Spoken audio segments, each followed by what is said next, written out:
Hey, and welcome back. I'm Veronica Harris, host of the Veronica Harris Show. And today we actually have a returning guest. Yes, we always ask people at the end of our show, hey, you're always welcome to come on back. And actually somebody took us up on it. And fortunately, my co-host is not here to give his opinion about that, but we know he would have something to say about that. Gregory always has something to say.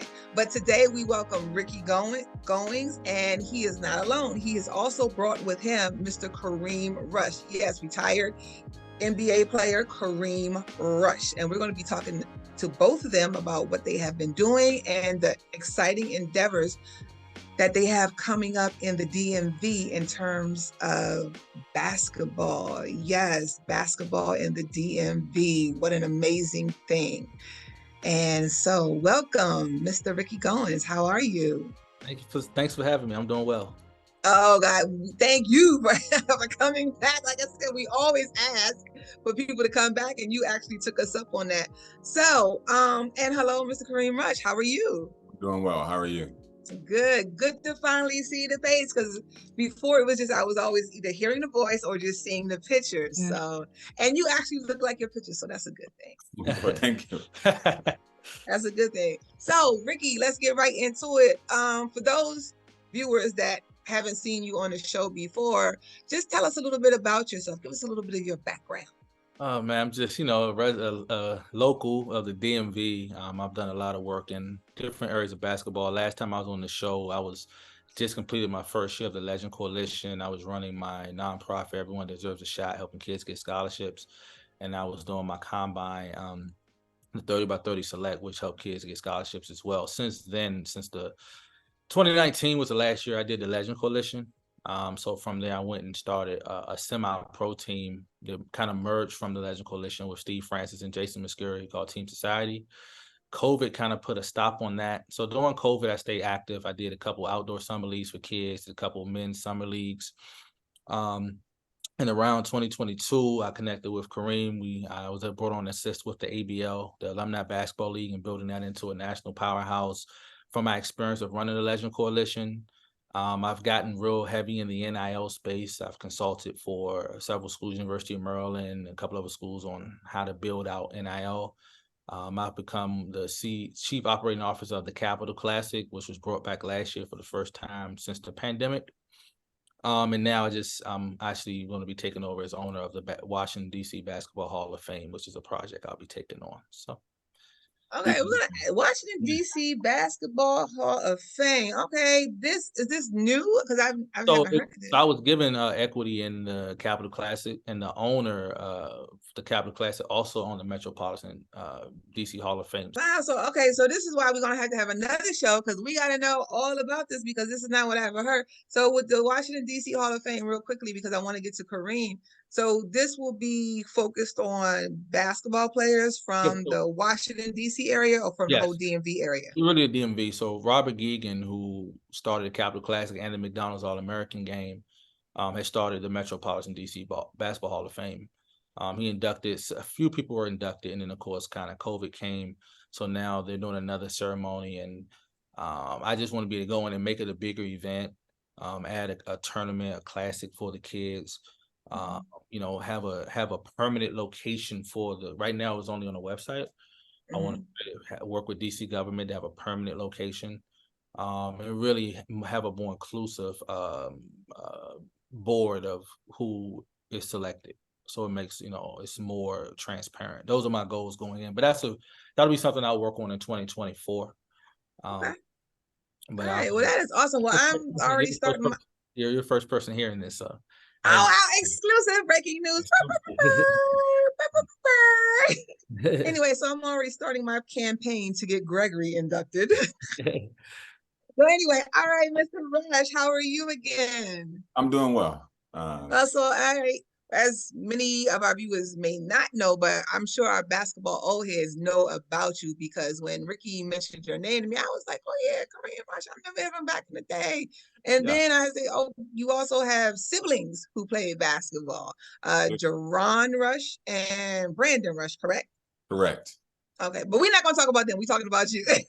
No, So no, you, that's part of the story. Those are my bros. So yeah, they are always part of my story. well, that's gonna be another conversation. But today we're gonna focus on what we you and the ABL, which is represented on your shirt, and some of the other things great things that you're doing with Ricky.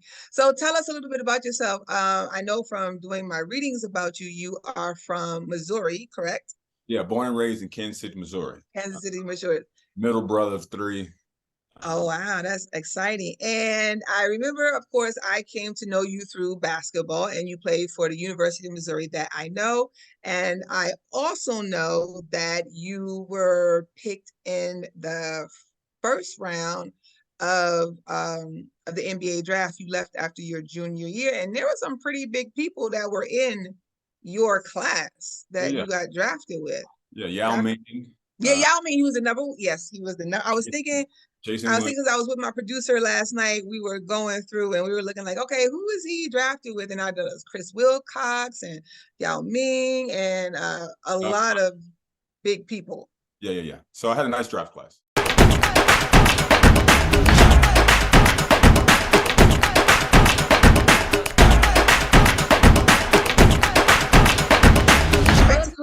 Kareem, you were telling us your story a little bit.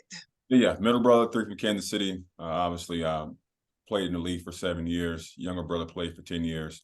So come from a huge basketball family, but post-career, I'm really focused on entrepreneurial pursuits. I've done a little bit of everything, since I retired, fashion, music, but it's all kind of come together with the ABL. I was lucky enough to meet Ricky a few years ago through one of our other partners, Coop Conley, and we started building this league out. And for the last 2 years, we've been kind of growing, and then we're in a really good spot next year. And I'm looking forward to kind of expanding the league and build into a national, a national powerhouse, like Ricky said.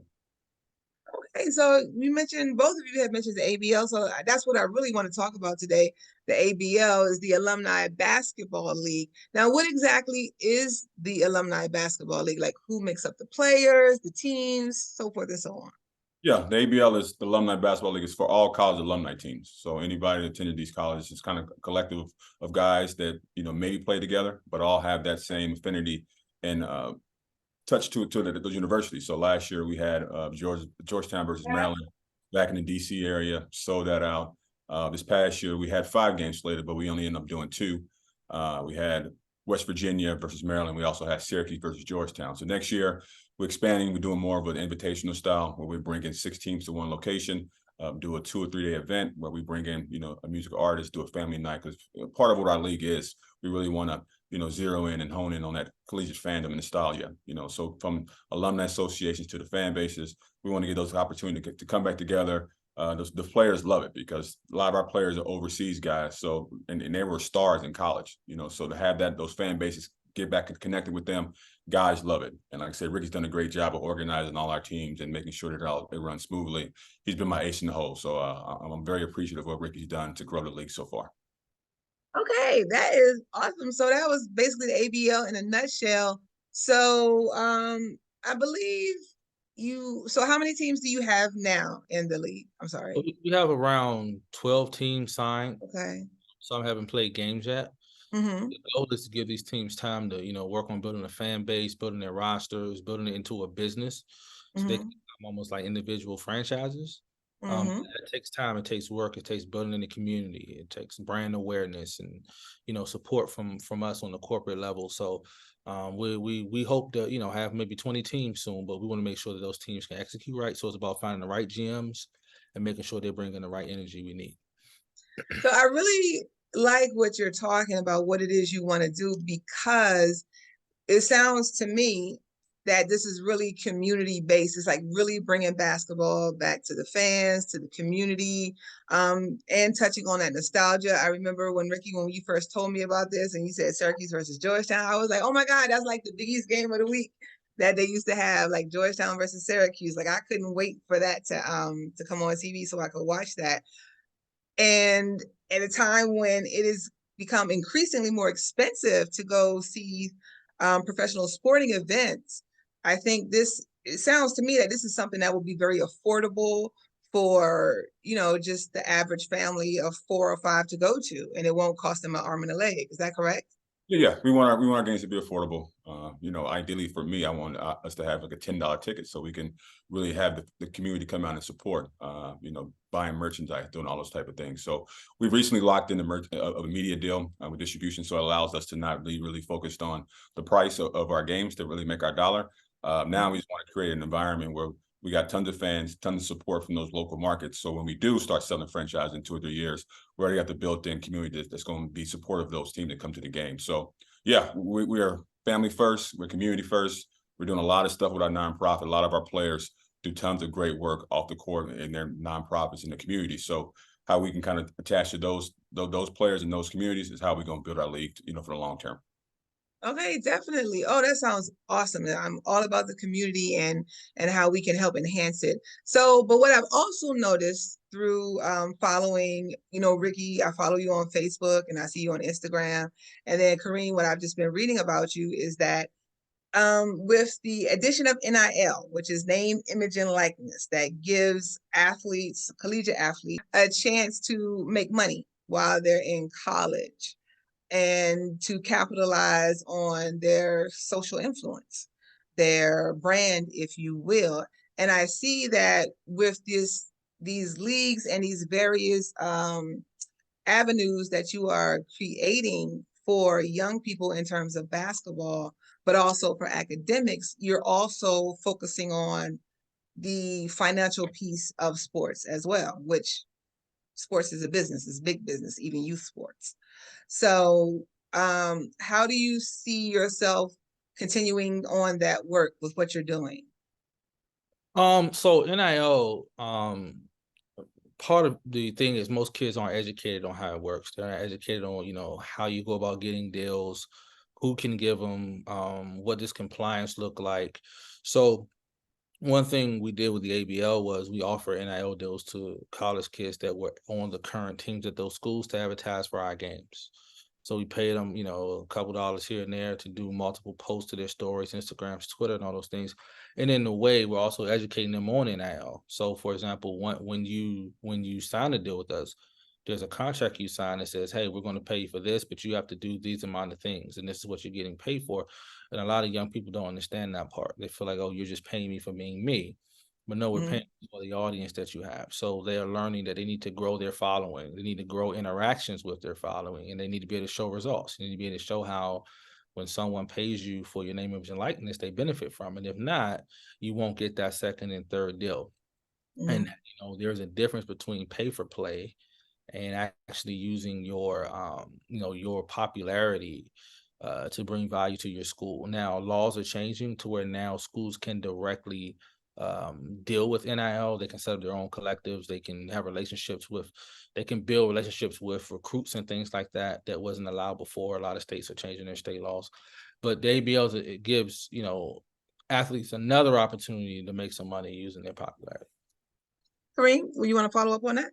Yeah, I mean, NIL stuff is, Ricky's, wheelhouse. But as a former, college player, a popular player, it's amazing to see, what's happened, it's transpired with NIL. I remember when Ed O'Bannon started the whole, right, yeah. And my brother was directly affected by, being paid to play, as they say. In high school, our college school, we was one of the first teams to get sponsored by Nike. We had a tour, we did all that type of stuff. So I was actually suspended for 9 games my freshman year due to they thought I was taking money from my high school coach. So the fact that it's come, full circle now, these kids are being paid. It's amazing for me to see. I like kids being paid for, their worth. But again, it's on us as a league to utilize those players, but also teach them the education and financial literacy piece. This is what a big part of what we do in our foundation. I created a curriculum called Business of Sports. So you might not end up being a pro athlete, but you may want to know what an agent does. You may want to know what the front office does. So we're trying to create programs around that. So we give our athletes, not only NIL kids, but also players in our league, the opportunity to kind of learn and educate themselves on all the business of sports. And I think that's really good because as a teacher, education is number one with me. And I'm very happy to see how many people, especially yourselves included, are taking the sports and making it, pointing out the academic part of it or pointing out the education part of it. Like you need to be educated as an athlete. It's not just all about your It's not all about your athletic ability. It also is about whether you are able to understand and comprehend and fully navigate the business of what it is that you do, which is play that sport. I always say, learning as a teacher, as becoming a teacher, going through the process of learning how to become a teacher, they don't tell you the business of being a teacher. And there is a business to education. Like, people make billions off of education, off of kids, off of what they learn, the curriculums that they produce. So unless you understand that, you may find yourself a bit disheartened or taken aback at some of the things that you see, because really it is about the business. It is about the money. It always comes down to the money. Yeah, I mean, everybody's playing day is going to end. You may play a year or two, you may play 15 years, but at some point you can still be a young man, young woman when your playing days are over. So we can start, the education process at an early age, because I wasn't taught financial literacy when I was in high school or even in college. So we can start that program where they can hear from people who look like them and get them opportunities. I think it's going to go a long way for our kids, and not only the kids, but also our players in our league. I think it's very important that, like you said, people that look like us, because many times when we start talking about the business of sports and who is running things and who is making the money, the people do not look like us. The people that are also teaching us about this oftentimes do not look like us. And by you creating your foundations and having these leagues, I see where you're stepping into spaces that weren't inhabited by people that look like us. And I saw on Instagram, Ricky, you were speaking at George Washington University. And you were speaking about NILs, correct? I was speaking about sports events management. So it was Okay. it was a sports events management undergrad class taught at GW. The professor has a relationship with one of the CFO of the Capital Classic.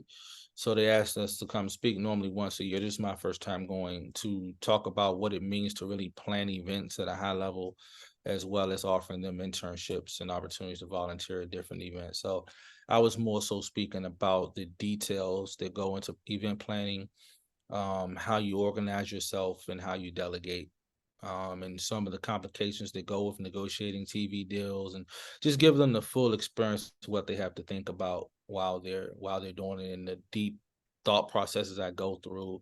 One of the most important things I explain to them is that organizing yourself doesn't have to be linear. So it doesn't have to be A to Z, but if you can get to A to Z, right? Maybe you got to skip over M and OP, but whatever it is, organize yourself in a way that allows you to execute. And in college, a lot of times when I took business in college, they taught you the theory of what an event should look like. That's cute in theory, but then when you get on the floor, you got to know how to adjust and make things happen. And I was kind of talking to them about that.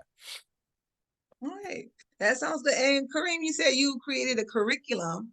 Yeah. Tell me a little bit more about that, and how do you utilize that with your various I mean, like I said, organizations? it's always based on the education and giving young opportunities, the tools needed to succeed. I think that the latest era of players in the NBA specifically have done a great job of being, ambassadors and being mentors to showcase that we're not only just athletes, we also can be business. We have great business acumen. You look at LeBron, you look at KD, you look at Steph. Those guys do a great job of maximizing their brand. They make a lot of money on the court, but they also make a ton of money off the court, and they also put people in place for them to succeed. Look at LeBron's team. All those guys, Rich Paul, the biggest agent in the NBA. He took advantage of being around LeBron. So again, we just want to give these kids opportunities, because eventually your playing days will be over and those calls will stop. When you're a current player, you get a lot of opportunity, but when you're done, those things tend to stop. So we want to make sure they maximize their brand and their potential while they're playing. And let me sort of carry on about what you were saying. Is like LeBron and Steph Curry, they've made a lot of money off the court. And you also talked about, how these NBA players have been doing a good job as far as mentoring and things of that nature. But usually, okay, you need to know somebody to get into that circle. Like for the average kid living in a DMV, he may not have access to get into those type of circles, to get those type of mentors. And they got it seems like the internet is the mentor. You can find what these guys are doing through their following them on social media. A lot of these guys are responsive. If you reach out to them, you'd be surprised how many guys will reach out or put you in the right contact. So it's just about showing initiative. If you want to learn something, you can find a way to get to these guys. And paying it forward is the main thing, right? Like a lot of this generation, they want to get paid for everything they do today, right? If you're not offering them 6 figures, or they don't, for me, I started 10 years ago, I just trying to build things so that people would see the value in paying for what I do. But that wasn't a one-day project. It took lots of projects over a decade, 15 years I've been in sports. So that's what I always tell is pay it forward, reach, not just networking, but network for a reason, right? If you're going to introduce yourself to me, there needs to be a reason for us to talk. If not, we're both wasting our time. But doesn't that seem a bit transactional when we're talking about relationships? Like, there has to be a reason. I agree. I mean, I totally agree with you. I'm with you on that. Like, if it, well, like, what we really doing? Why we talking? Yeah. But let's just be real. Yeah, we get a free game. Everything game. Yeah, your time is the most valuable commodity that we have. We don't have a lot of it. So I don't waste my time. Like, we want to give as much as we can free. Like, we'll talk to you, we'll educate you, but if we see that you're not trying to utilize what we're giving, then those relationships are cut pretty short. We young kids got to have some, ambition, some drive to want to succeed more. And it's people like older guys like us who are in a position to give them that education. Yeah, we give it for free. It's not about getting paid for, helping out the youth. And make yourself a subject matter expert. Know something about something. It's fine to get experience, but knowing the job experience is important. But where's your passion at? Because a lot of people spend so much time trying to find their passion. Years go by. Like, figure out what your passion is and figure out what work you want to do around it, and then you'll find out that things move a lot faster for you. I'm so glad you said that. It brings me to a comment that I made that I heard about. When we talk about, professor used to talk about when we used to do research papers when I was in graduate school, and they would just talk about, how deep do we get into something? He's like, do you want to be a mile wide or a mile deep? So meaning that it's better to be a mile deep than a mile wide, because when you go deep in something, that's when you become that expert on that subject matter. And that's right to what you were saying, Ricky. That's really important. Like, become an expert on what it is you're passionate about, because if you do that, if you have that, people will come to you for that in-depth knowledge that you have, that you took the time to get. But I get it. I think in this day and age, it is very important for young people to understand that, you're not just going to get because, okay, you're here, you exist. What have you done? Like, and I tell my students all the time, like, once you leave high school, people are going to expect you to have done something. They're going to expect you to produce. They're going to expect you to execute. And if you don't get into that habit now, it's not going to be good for you. It's just not.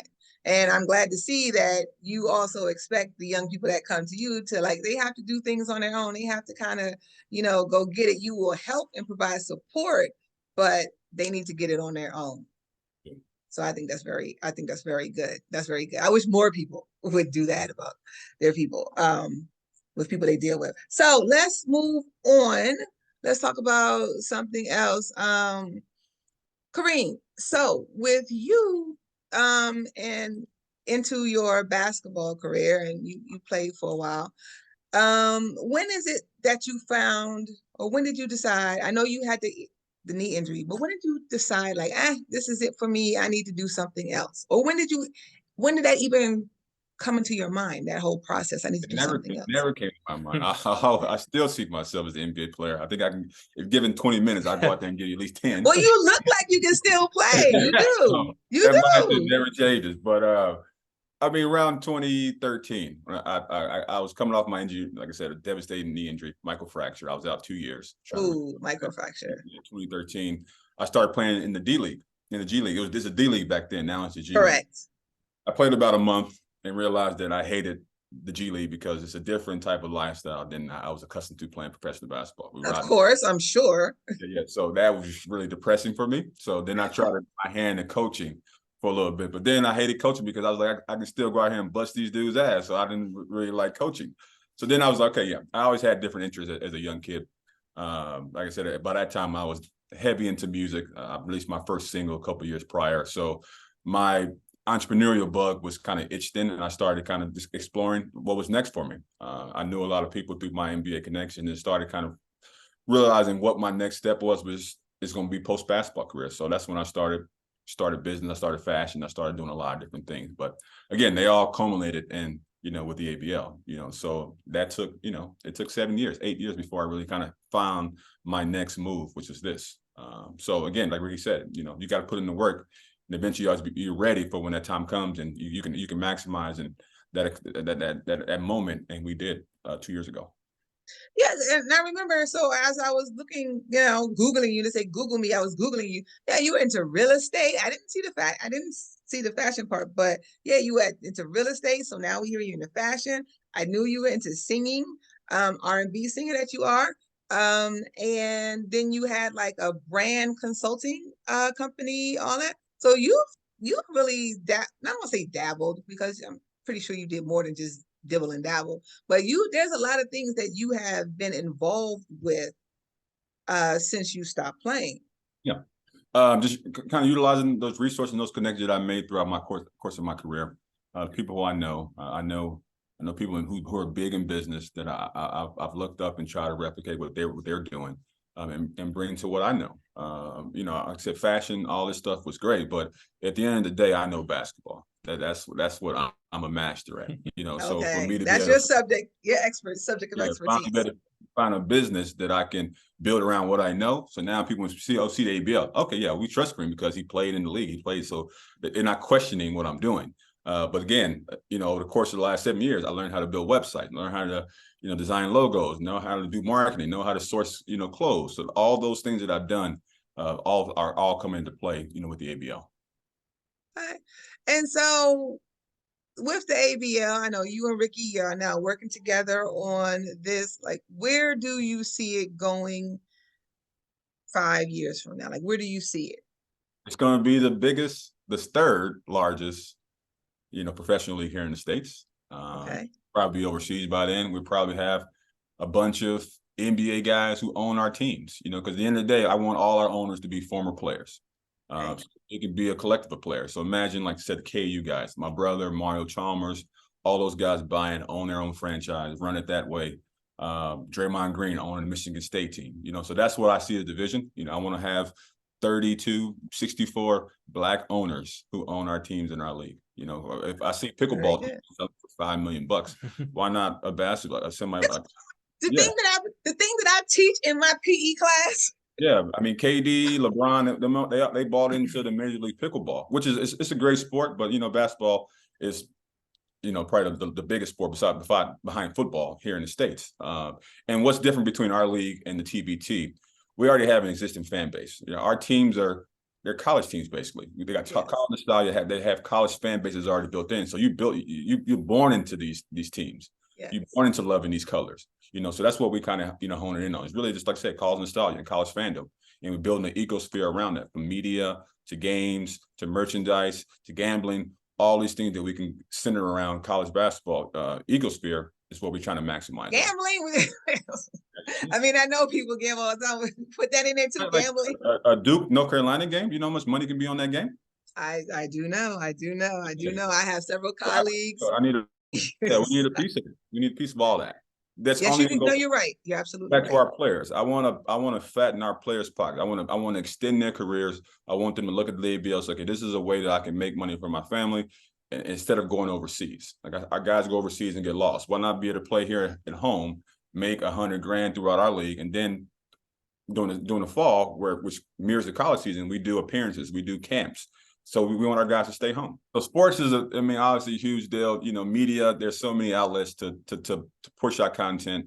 It's not just ESPN. We can find app. We can build our own app. We can bring people to our own stuff. And so I want to be, like I said, as a Black owner of a league. Like, I know Ice Cube is getting a lot of press about being the first Black owner of a professional league.